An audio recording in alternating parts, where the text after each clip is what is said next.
Mahigit 100 buntis mula sa Pili, Camarines Sur nakatanggap ng iron fortified rice bilang bahagi ng Tutok Kainan Dietary Supplementation Program ng pamahalaan. Si Vanessa Nieva ng Radyo Pilipinas Naga para sa Balitang Pambansa. Maganda po para sa akin na nakasali ako dito kasi nabigyan ako ng pagkakataon na maging malusog ang aking baby. Lubos ang pasasalamat ni Jennifer dahil sa walang patid na tulong ng pamahalaan. Isa kasi siya sa 150 buntis na nakatanggap ng iron fortified rice sa Pili, Camarines Sur.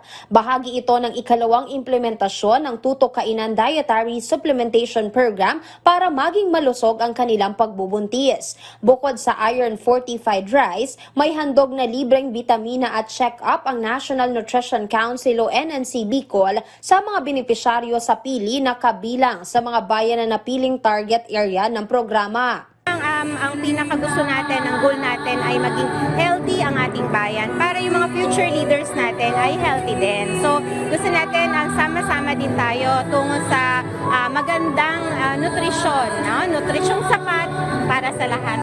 At dahil patuloy ang mga programa ng administrasyon ni Pangulong Ferdinand R. Marcos Jr. na solusyonan ang malnutrisyon, alinsunod sa Philippine Plan of Action for Nutrition, patuloy na aalalay ang pamahalaan sa mga mahihirap nating kababayan.